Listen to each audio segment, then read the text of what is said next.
আরে ছোট বউ কোথায় গেছিলি রে? একটু পার্লারে গেছিলাম। পার্লারে গেছিল। আচ্ছা বৌদি, তোমাকে একটা কথা বলবো। হ্যাঁ বলো না। টাকা পয়সা আচ্ছা তুমি পেলো আমার কোথায়? বউকে টাকা পয়সা কিছু সত্যি ধার তো তাই। দিয়েছো? না তো, আমি কেন ধার দেবো টাকা পয়সা? তাহলে ও আগে আগে পার্লার থেকে দেখো এত কোথায় জিনিসপত্র কিনে আনলো, টাকা পয়সা কোথায় পেলো? সত্যি তাই। আরে কি ব্যাপার, আজ তুমি অফিস থেকে তাড়াতাড়ি চলে এলে যে?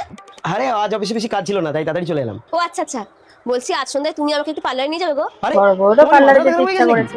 আয়নায় নিজের মুখটা দেখেছো? দেখ, তোমাকে নিয়ে রাস্তায় বেরোলে কত লোকে কি বলবে কথা আমাকে? শুনতে হলো তার। আচ্ছা, তুমি সবসময় আমাকে এত অপমান করো কেন বলো তো? তুমি তো আমাকে দেখেই বিয়ে করেছিলে। হ্যাঁ দেখেই তো বিয়ে করেছিলাম, কিন্তু তোমার বাবা হলো সবচেয়ে হারামজাদা মাল। তোমাকে ময়দা মাখিয়ে মেকআপ করে আমার মতো ছেলেকে পটিয়েছে। একদম ফালতু কথা বলবে না। বিয়ের আগে আমি যথেষ্ট সুন্দরী ছিলাম, বরং বিয়ের পরে আমি খারাপ হয়ে গেছি। আরে তার মানে তুমি কি বলতে চাইছো? তোমাকে আমি 30 বছরের বুড়ি বানিয়েছি? সত্যি কথা বলতে না, ভাবা যায়? তোমাকে দেখলে আমার গা গুলিয়ে ওঠে। এত কিছু ভাবনা তার মধ্যে। দাঁড়াও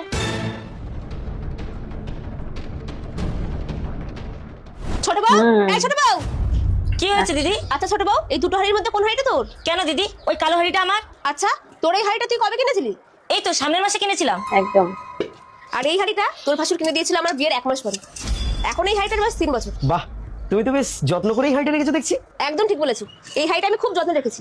তুমি যদি আমাকে যত্নে রাখতে না, একদম ঠিক তাহলে আমি বলেছো। এই হাড়িটার মতো চকচক করতাম। মানে মানে আমি যেমন এই হাড়িটাকে 3 বছর ধরে যত্ন দ্বারা চকচক করে রেখেছি, ঠিক তেমন তোমার উচিত ছিল নিজের মুখে যত্ন করে গুছিয়ে রাখা। তাহলে আমিও আগের মতো সুন্দরী এবং নতুন থাকতাম। কি বলছো? স্বামী, এত টাকা তো ইনকাম করো, কোনোদিন একটা গ্যাস কিনে দিয়েছো আমাকে? সত্যি সেই তাই। টাকা কাঠে জ্বালিয়ে রান্না করতে হয়। চকচকে আচ্ছা, ঠিক আছে, মানুষটা আমার কিছু লাগবে সত্যি সত্যি হয়। প্লিজ এই হাড়িটা কিন্তু পাল্টে তাদের একটা মনে নতুন হাঁড়ি এনে কিন্তু দিও। খুঁত থাকে। কেন শিউলি, এই হাইটা তো বেশ নতুনই আছে, পাল্টে ফেলবে কেন? কারণ এই হাড়িটা চকচকে রাখার এই জন্য জন্যই তো আমি বলে এই 3 কালো বছর ধরে এত জগতের বসে আলো। বসেছি যে ঘষতে ঘষতে এখন হাড়িটা ফুটো হয়ে গেছে। আরে তাহলে এই ঠিক বলেছো। হাইটাকে ঘষে এত চকচক করার কি দরকার ছিল? এর থেকে তোমার কালো হাড়ি ভালো ছিল, অন্তত আরো কিছুদিন তো হতো। একদম। তাহলে ভেবে দেখো, এই হাইটার মতো যদি তুমি আমাকে যত্নে রাখতে, একদম বাস্তব তাহলে আমি আরো কথা। সুন্দরী হয়ে যেতাম। আর সুন্দর হলে কি হতো? আমার মনে অহংকার বাড়তো, আর অহংকারের আগুনে আমার এই মনটা পুরো কুৎসিত হয়ে যেত।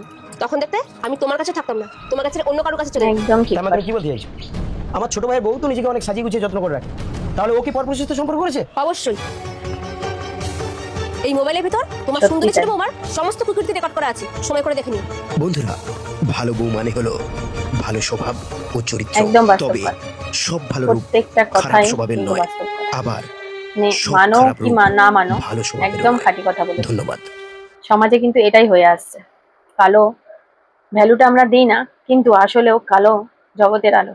সত্যি তাই। বাড়ির বড় বউ যখন খাটতে খাটতে নিজের সৌন্দর্যটাকেই বিসর্জন দিয়ে দেয়, আর বাড়ির ছোট বউ যখন সুন্দর করে পরিপাটি হয়ে পার্লারে থেকে সেজে গুজে এসে ঘুরে বেড়ায়, কতই না ভালো লাগে। কিন্তু একটা কথা তো ভিডিওটাতে বোঝাই গেল, কারণ পরিষ্কার মানুষের মধ্যে অহংকার সবসময় বেশি থাকে, আর কালোর যারা থাকে না তাদের মধ্যে অহংকার জিনিসটা থাকে না বললেই চলে। তাদের মধ্যে ভালোবাসা